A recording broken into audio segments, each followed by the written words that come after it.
What's up, YouTube family? Welcome to Blind Man TV. I just want to give a shout out to all the listeners and the people that clicked on this channel to hear what I have to say because right now it's story time. And this particular story I picked is the beginning of how I became a barber. And this is an interesting story to me because I was mostly inspired to cut hair due to a messed up haircut. And this guy, he jacked my head up. And I'm pretty sure everybody had an experience of a messed up haircut before. But this was back in 1984. I was a freshman in high school. I went to Hillside High School in Durham, North Carolina. If you're familiar with the area, give it a shout out. But right across the street from the high school was a HBCU, North Carolina Central University, and they had a barber shop on campus right in the student union. It was a three-man shop, and they had three barbers. One lady named Yvonne, the guy that ran it, the owner, the manager, or whatever. His name was Mr. Hart, and then they had an apprentice barber in there. And he dressed the part. He looked the part. He had his haircut. Nice, neat looking young man. And Yvonne was one of the seasoned barbers that was there. Everybody wanted her. Everybody waited on Yvonne. Mr. Hart, he had his particular clientele. And at that time, I left on my lunch break to go get me a haircut. And back then in 1984, we wore bald fades. I was 14 years old. And I walked in, it was maybe three people in there. It was a little more than three, maybe five people, customers wise. But Mr. Hart had somebody in his chair. Miss Yvonne, she had somebody in her chair. And I asked her, I said, Miss Yvonne, how many do you have? She said, I have two. I got one in the chair and I got two waiting. So I asked Mr. Hart, I said, Mr. Hart, how many do you have? He said, I got one right here and I got one waiting, young man. He said, but that guy right there, he could take good care of you. Uh, I said, all right, I'll give him a shot. Because I was pressed for time. And I told the young man, I said, listen, man, I'm kind of in a hurry. I'm on my lunch break. I got to get back to school. Think you can handle a ball fade? He was like, oh, yeah, yeah, yeah. So I said, let me get a ball fade. I'm sitting in the chair, 15 minutes go by, 20 minutes go by, 30 minutes go by. So in that time period, the barbershop started getting busy. It was like all the seats were full. Everybody, most of the people were waiting on Yvonne, and there was this guy that walked in named Charles. I knew him, and he saw me, and he said, "What's up, B?" I said, "What's up, Charles?" He said, "That guy practicing, ain't he?" When he said that, the whole barbershop just erupted. They fell out laughing, and I was like, "Hold on, man." I said, "Let me see my haircut, man. Why is it taking so long?" So he looking nervous. Mr. Hart, he heard it. He heard all the commotion. He was laughing. People were laughing.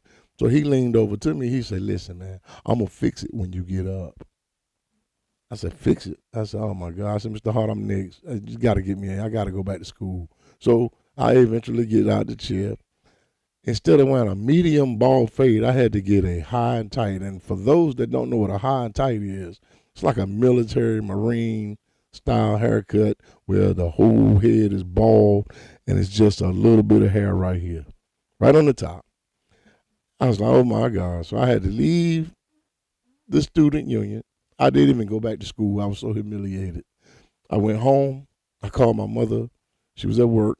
I said, Mom, listen. I said, don't buy me a cake for my birthday. All I want for my birthday is a pair of clippers.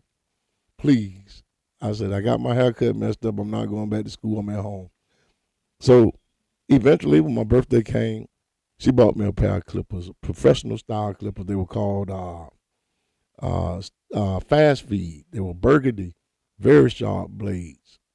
So I practiced cutting my hair, and I started cutting the little guys in the neighborhood. Come here, man. Let me cut your hair. Come here. Let me cut your hair. So this particular day, on a Friday, I got busy. I had like seven little guys in there. I'm cutting them in the kitchen, just throwing hair on the floor, just cutting hair. And After I finished, maybe about 30 minutes after I finished everybody, I went outside hanging with the fellas, and this car pulls up, coming down the street. Ooh, I'm like, oh my goodness, who is that? So this lady gets out, and she had one of my customers in there, and she pulled him out. She said, "Which one was it?"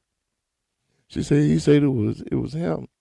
And she looked at me. She said, "Hey, let me ask you something. Did you cut his hair?" I said, "Yes, ma'am." She said, "I think you did a great job. I want you to do this like this every Friday."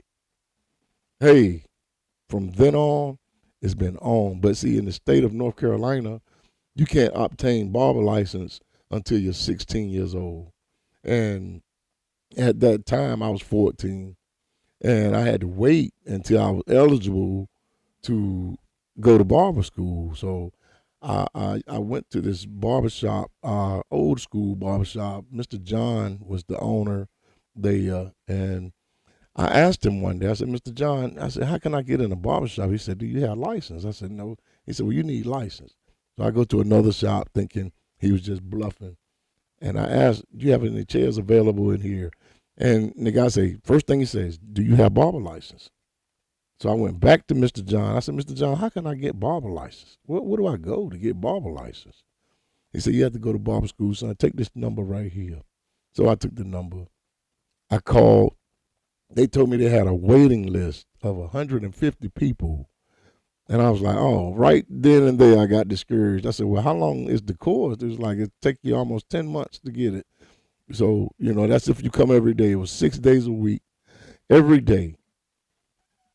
I said, wow, 150 people. I said, "Well, can you put me on the waiting list?" He's like, "How serious are you, son?" I said, "Well, I want to get into barber school because, I think I'm a great barber and I want to get barber license." So he said, "Well, listen, why don't you come up here and talk to me?" And it was in Raleigh, North Carolina. It's maybe a 35-minute drive. And I didn't want to go. But eventually I went up there after 3 months of trying to get in there. And once I got there, to my knowledge, there's not even a waiting list. He just wanted to see how determined I was. And I went up there. He said, "Bring me $750 and you can start Monday." I ran out of gas, y'all. I didn't have $750 at the time. So I took him $350. And I said, "This is all I have." He said, "I knew you wasn't serious." He said, "But listen, I'm going to take this money and I do not want you to miss not one day." So it took me 10 months to get my barber license, and I've been cutting for 31 years ever since then. Stay tuned for part two.